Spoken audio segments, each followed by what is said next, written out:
અમારા રામચરિત માનસમાં એમ લખ્યું છે બાત કે તમારા મનમાં જે ઈચ્છા થાય એ પૂરી થઈ જાય.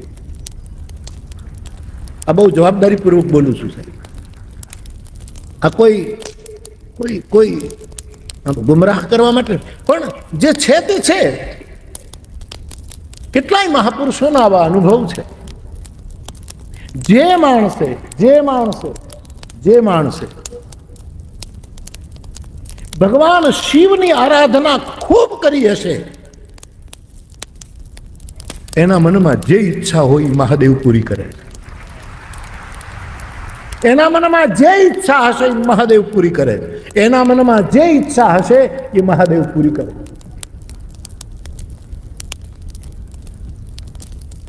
એટલે હું ગઈકાલે કહેતો હતો કે રામ, કૃષ્ણ, શિવ, દુર્ગા, સૂર્ય આ બધાને ભૂલતા નહીં. આ બધા મૂળમાં છે.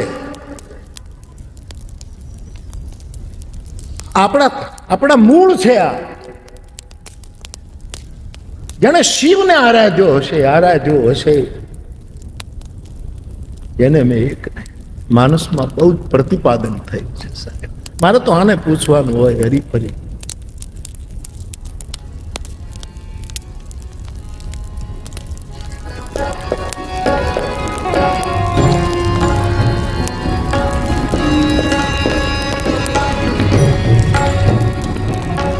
શિવ આરાધના સિવાય તમે બીજા કરોડો સાધન કરો, ઉપાસના પદ્ધતિમાં જાઓ,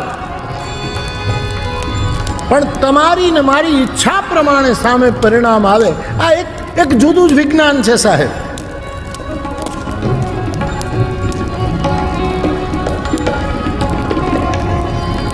કોણ ગુજરાતી શાયરની કડી છે, મને શબ્દો નથી, પણ એને એમ કીધું કે આમ તો કોઈ આકાશમાં સફર ખેડી નથી, એવી પંક્તિ. આમ તો આકાશમાં કોઈ કેડી નથી, પણ એનો અર્થ એમ નથી કે કોઈએ સફર ખેડી નથી. અમુક વસ્તુ દેખાતી નથી.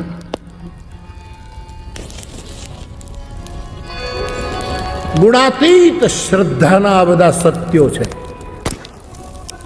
વિકલ્પ મુક્ત વિશ્વાસના આ બધા પ્રમાણો છે. મારી તમારી નાનકડી બુદ્ધિ ક્યારેક એને ન પકડી શકે. એનો અર્થ એ નથી કે આ તદ્દન અસંભવ છે, આપણા માટે અસંભવ છે. સ્વીકારવું પણ, કરવું તો જુદું, સ્વીકારવું પણ અસંભવ છે મારા તમારા જેવા માટે. પણ થાય. ઈચ્છિત ફલ બીનું શિવ અવરાધે લહગીન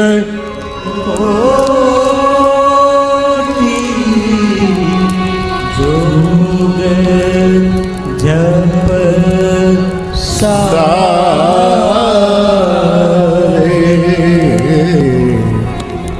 ઈચ્છિત ફલ બીનું શિવ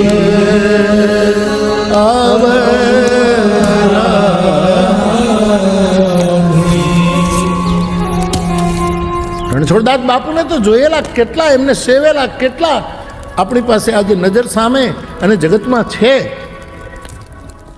પણ બાપુના પછી પણ કેટલાય મહાપુરુષો એવા હશે જેને આપણે ઓળખી નથી શકતા, અથવા તો મેન તમે જોયા નથી. એવા સાધુડાઓના અનુભવ છે કે શિવની આરાધનાથી જે ઈચ્છા કરો એ ફળે છે. પણ થોડીક શરત છે.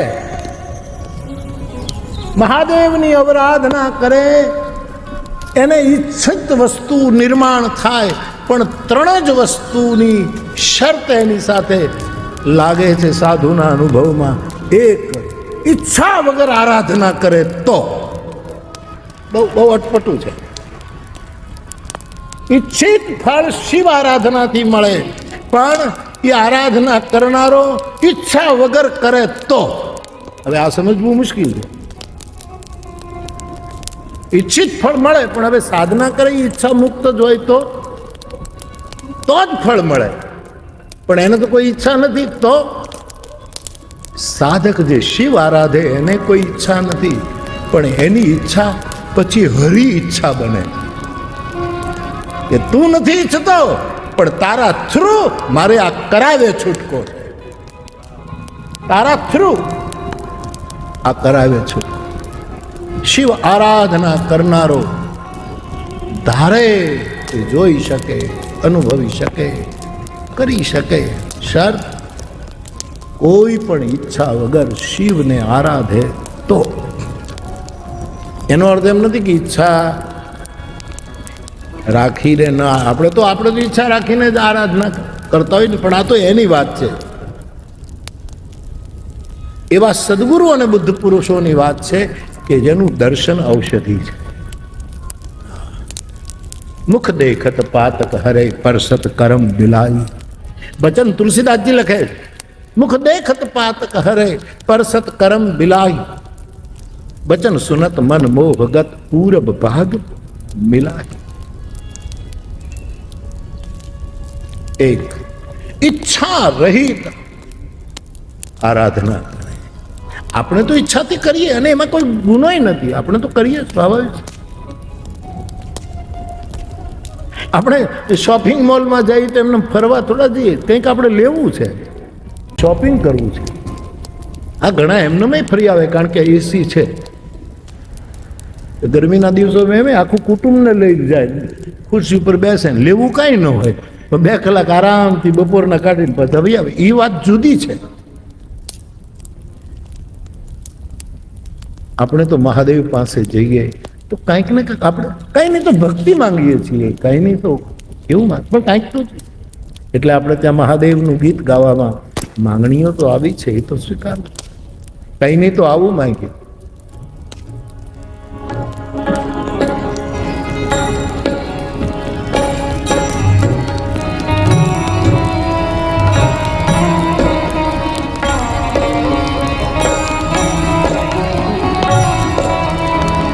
આપો દૃષ્ટિમાં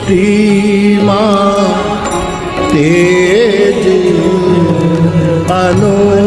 હે વિશ્વનાથ, હે મહાદેવ, આપો દૃષ્ટિમાં તેજ અનો.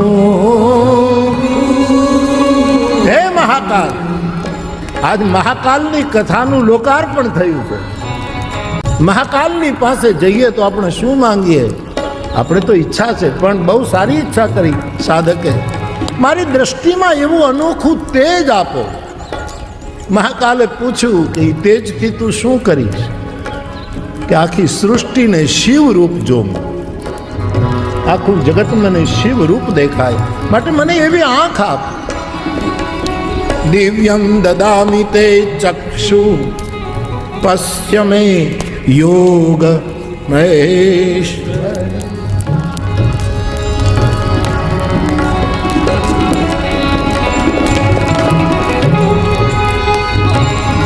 આપો દૃષ્ટિમાં તેજ અનો.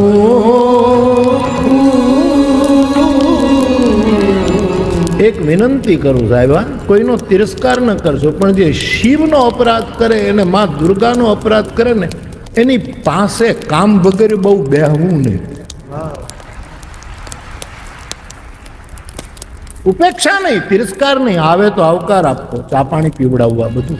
પણ એની સાથે જે માનો અપરાધ કરે, દુર્ગાનો અપરાધ કરે, મહાદેવનો અપરાધ કરે, એની પાસે બહુ બેસવું નહીં. દોરંગાની હારે નવ બેસ. ત્યાં તો પોતાની આજ કે ભજન એ